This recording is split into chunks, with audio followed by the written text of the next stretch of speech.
Um, so Julia, together with Alyssa and Abraham, that's not able to be here today, are part of the Cultural Identity and Read program, which is a program that helps amplify the voices of students that are underrepresented during their time abroad, and they work on their experiences and they share with other students, with the community, what they've learned about themselves and during their time here in Italy. So we have Danilo here. Danilo, can you tell us a bit about yourself? What do you do politically as well? Okay, so I am a student of political sciences at the University of Roma 3. I'm in the first year, so I'm practically a beginner here. And what brought me here was the passion for politics, and in particular, I am a supporter of democratic politics, and with our association in Roma 3, which is called Studenti alla Terza. We are a group of young students from the first year all the way through to the final year, and we are supporter of the democratic politics. Okay, thank you. So we'll get right into the conversation. So I can be able to hear and also back. And so also you have time also to ask questions. Maybe ask me for questions, and if you have a question, anything comes to you. Also, Alyssa, if you have any question as well, please feel free to ask any question. So we'll ask with maybe a difficult topic, but about sexism and Italy. Now we have like two female leaders, which I never thought I would see in my lifetime in this country. We have Giorgia Meloni, which is the Prime Minister, and we have Ellen Schlein, that she's the leader of the Democratic Party. So my question for you, Danilo, is what is changing within Italian society? Has it really changed? Is it a sign of the times? What are your thoughts on seeing these leaderships? This is a bit complex question, because it's not that easy. I think that Italy is a sexist country, and unfortunately, I believe it's an heritage from the past generations. Because I believe that our mothers, and especially our grandmothers, went through a much more difficult environment around them, and their society was a much more patriarch-based society, and in some fields things didn't change at all. What I believe about the situation with our two major parties here in Italy, which are of course Fratelli d'Italia with Giorgia Meloni and the Democratic Party with Ellen Schlein. I believe that has nothing to do with something changing. I believe although it can help changing things.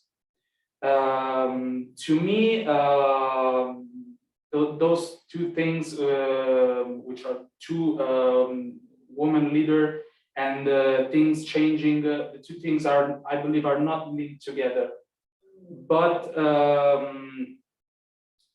it's just something that is happening, and like I said, I believe this can help changing in the future.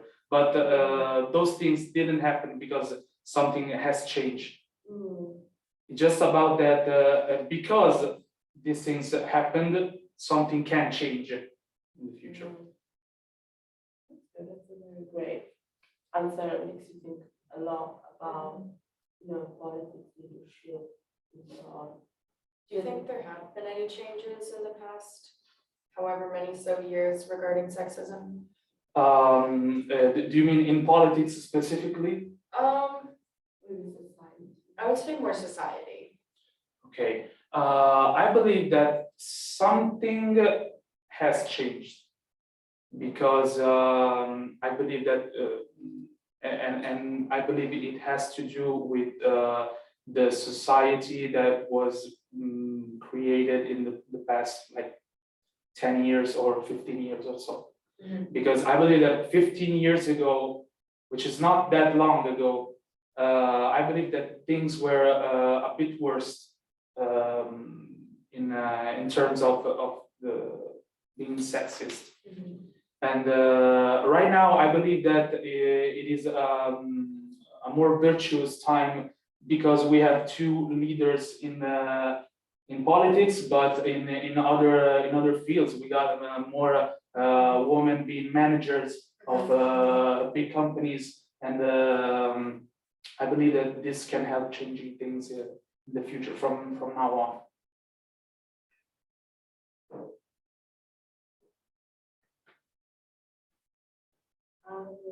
So I'll ask the next question, which like, unfortunately, we've seen a lot of tragedies happening at the shores of Italy. Like, for example, the last one of Cutro, which I mentioned to you back in our last meeting. And we see migrants dying on boats. And the question is, what is you doing, like, when it comes to political level, at university level, to express solidarity and challenge the narrative, the media narrative. This is another very complex matter, and I believe that what happened in South Italy is something extremely tragic, and I believe that the way our government and politics handled the situations was not good enough. I have heard words coming from our Minister of the Interior, Piantedosi, and the Infrastructure Minister, Salvini.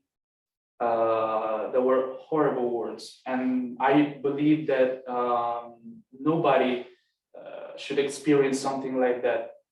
No matter if people in the ships are family members, friends, lovers, or even unknown people.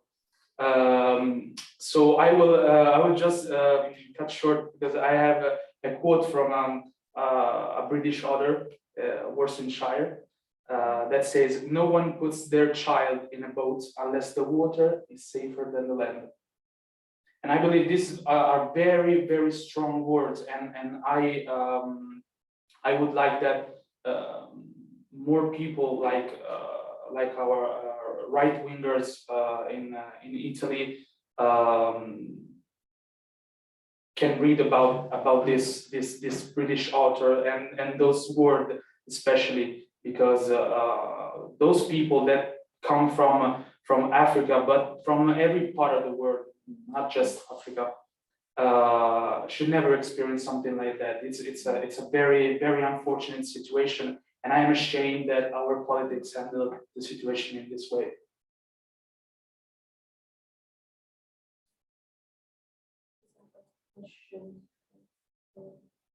Alisa, do you have a question, or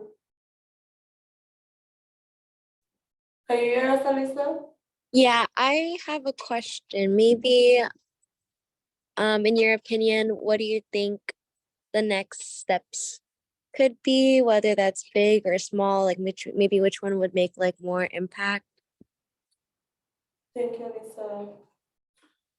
I believe that the big step to do is to find some agreement with African governments about immigrant policy. I believe that this is the thing to do.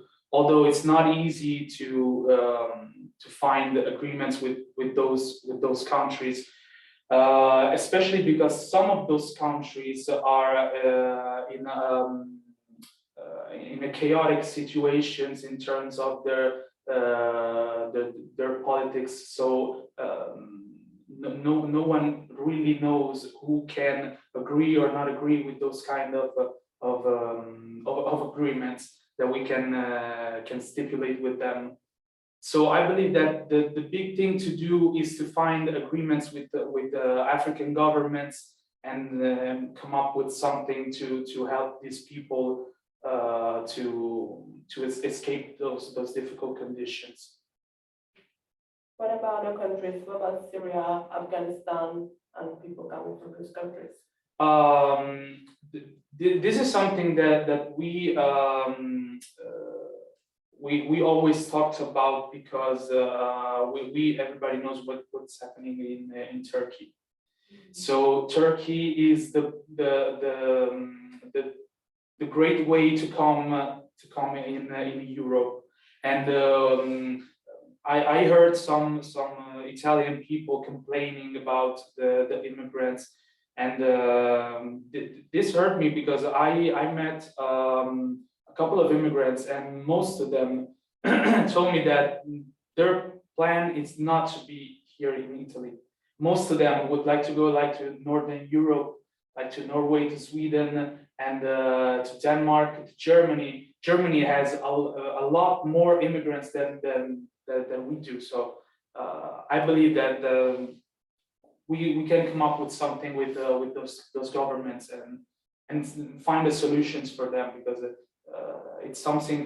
is something that interests all of us as Europe. I mean. Yeah, I'm sure.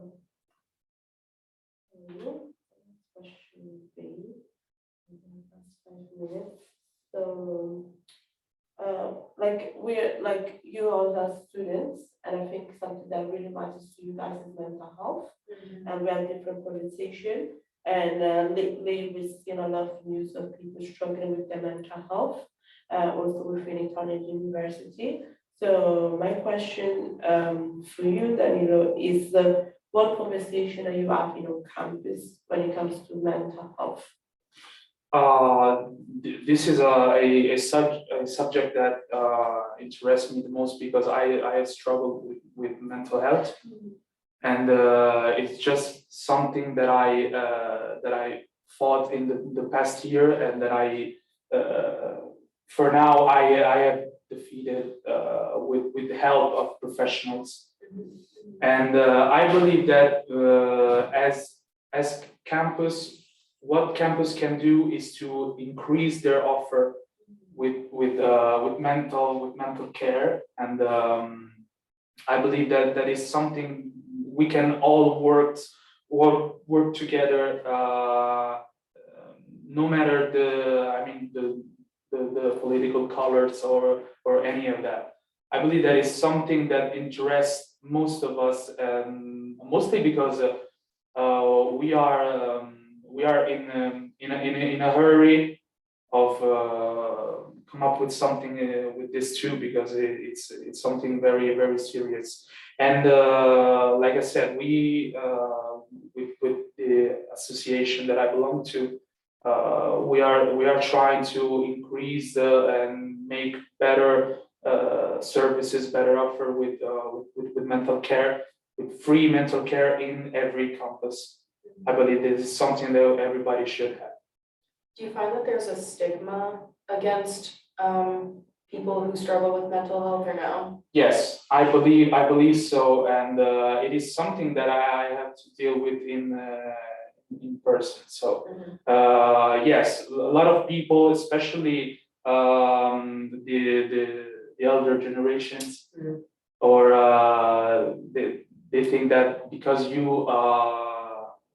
you go to mental health, that there's something that is not going on okay with you, but it's not like that. It's just that there are some stressful time. I believe that we just we just put behind us the most difficult time probably in the past, like, I don't know, 400 years, which was COVID, and it was something that everybody struggled with, because we found ourselves to be in closed doors all of a sudden, and so I believe that mental health is yes, there is a stigma, and I believe that our job is to find solution to make this as normal as possible, Mhm. because it is normal and we should treat it like that. Do you think COVID somewhat helped people's view on mental health? Because so many people were struggling. Yes, I believe that COVID has made us a lot more human. Mhm. Because I believe that we were in a situation where we thought that like everything was possible, like globalization, that everybody was traveling around and stuff. So I believe that find ourselves closed in our home, in our room, in all of that, especially for students abroad, Mhm. was a big difficulty. I believe that that COVID helps us expanding our views on this subject. It was very difficult.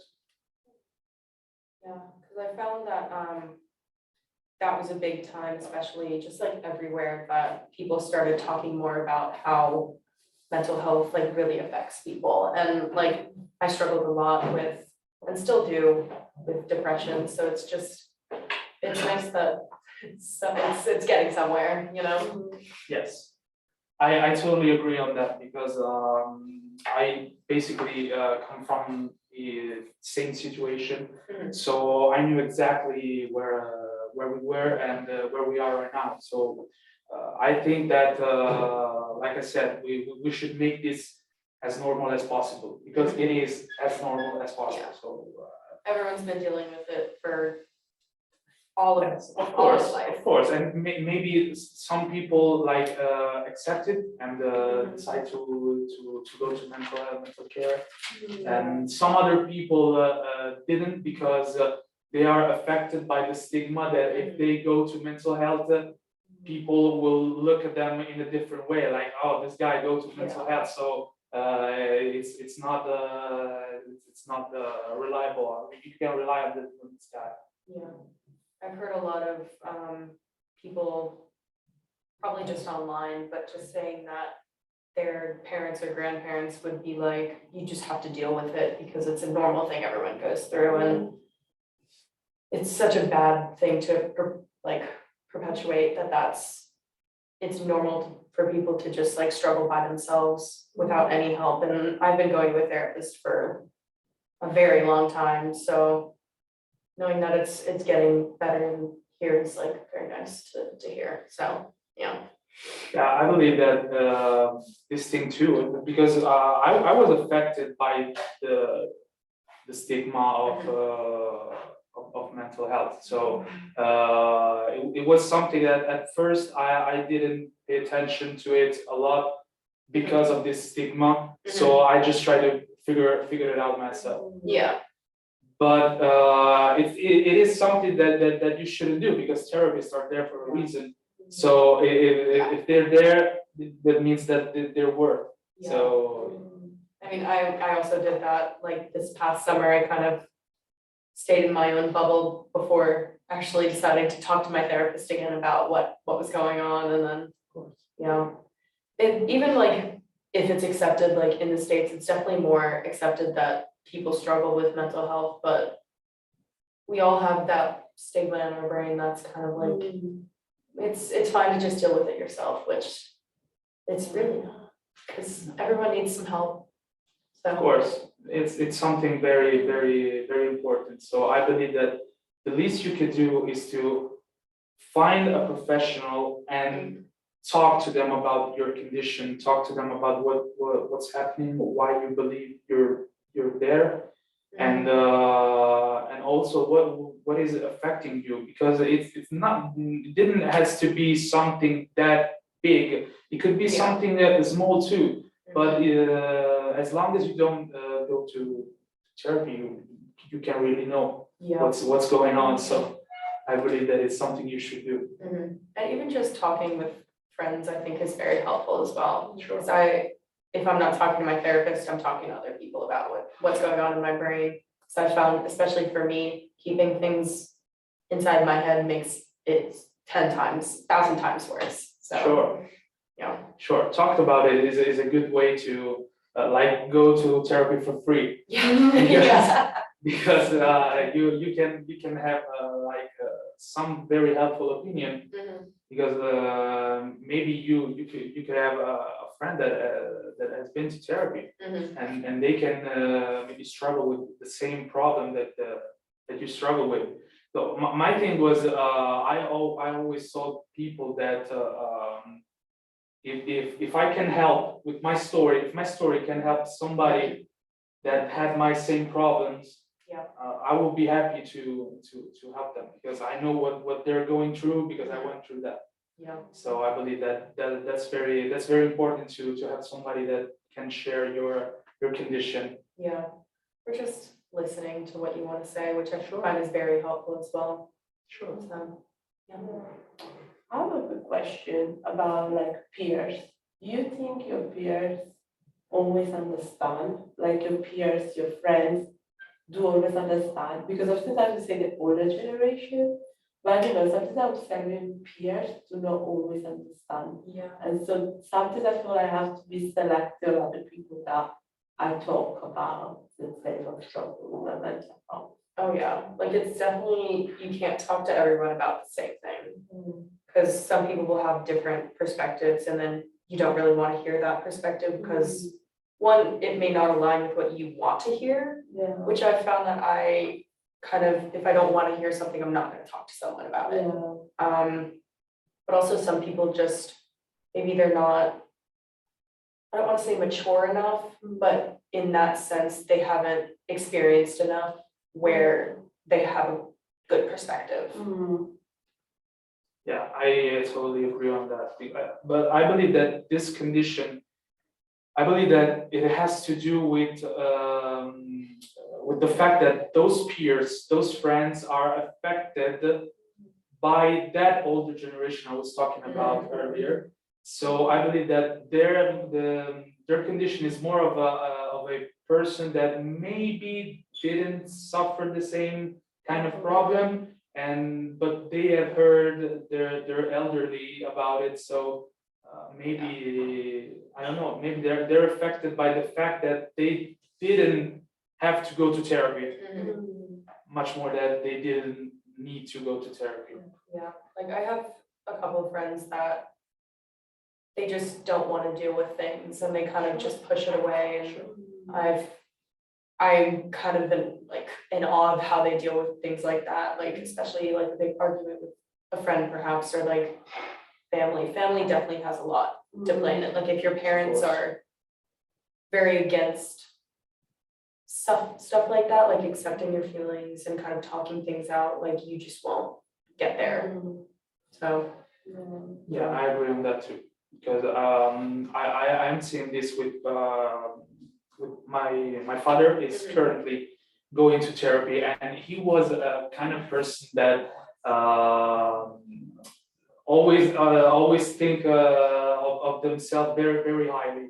So they thought they never have to go to therapy, but all of a sudden things happen, accidents happens. So what I struggle with is something that requires therapy. So it was like forced, and now he is embracing it, because he's seeing that he is kind of feeling better with time, with talking to a professional about it. So it is helping. So that's why I'm saying that mental care is very helpful for students. And for example, I have a huge amount of respect for students that are studying abroad, because it is something not that easy at all. So I can attest to that. Yeah. So I think that that too is something that it's not that easy. So big respect for that. Alisa, do you have anything to share about the topic? Or anything, any questions?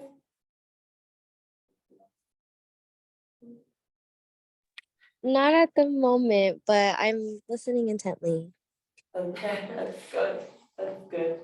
That's good. So a last question, because Do those has to go? I can stay for the last question. If we end at 8, then I'm good. Okay, Yeah. yeah, sorry, then we have to rush. But Don't worry. Yeah, don't but worry. Roman my, traffic. my bad for Yeah, Roman traffic got us bad. Yes. So I guess the last question would be, and you can all feel free to answer. So what are your hopes and fears for the future? And like, You want to go first? Just a lot more acceptance. I think the fear part is probably that it's not gonna happen.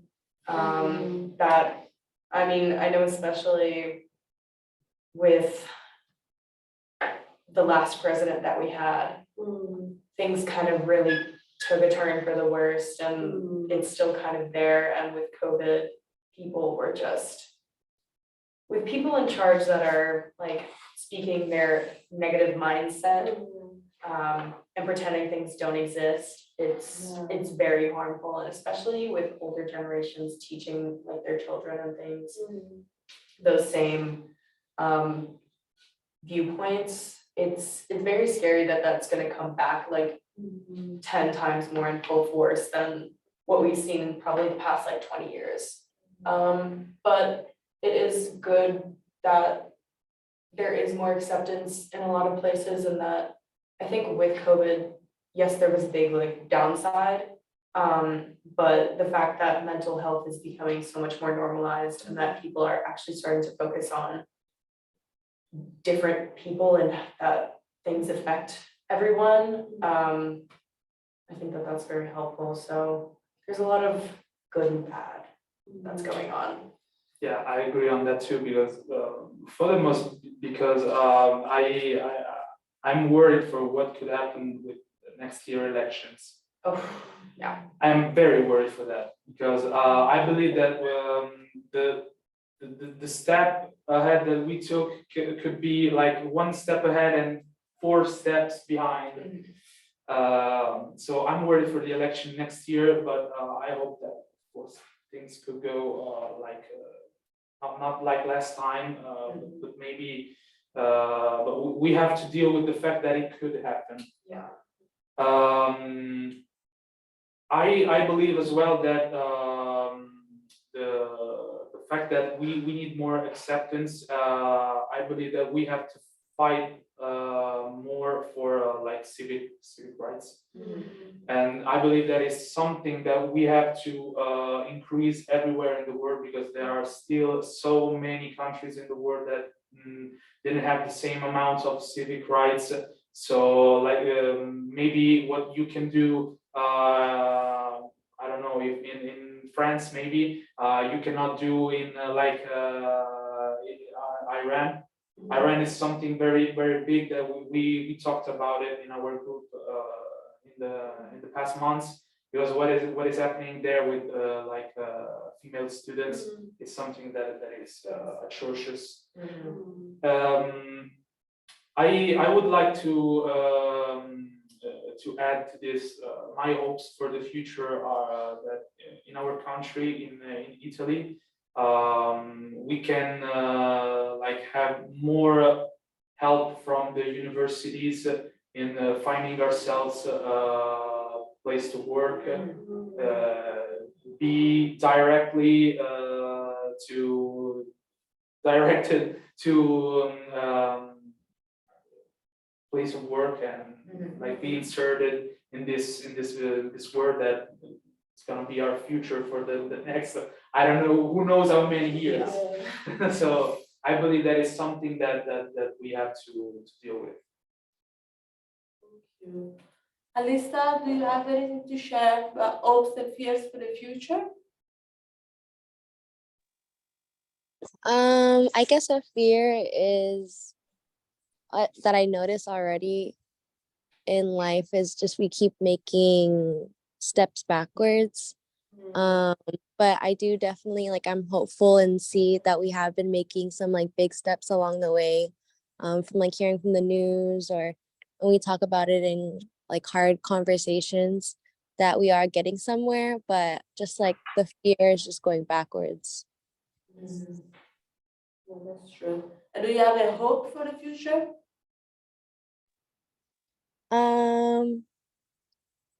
I think I was just talking a little bit about like how we are still making like gradual steps forward, even though like it's kind of like when I see it like I'm like a visual person or like a math person or stats, and I see a graph and then I see like an upward trend, but then it's just like the line is up and down itself.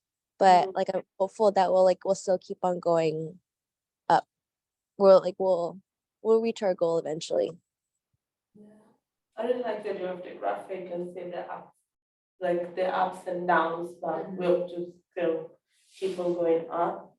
So thank you, everyone. If you have any questions, please exchange contacts. And maybe then you can send your contacts over share with them course, and of also course. with our I would mentor love to. there. So they can ask you, they will write poems and blog posts and so on. So you can share that Sure, with I would you love to. as well. Okay. Yeah, and if you have any questions, I don't know. Not right now. Okay, okay, that's fine. Alison, do you have any additional questions? No, I think it was very insightful just to hear what's going on in Italy. I didn't know this when I was staying abroad so far, and I've been here for quite a while now. So it's just interesting to hear your perspective. So thank you for sharing. Yes, thank you, Alison, for being here. Thank you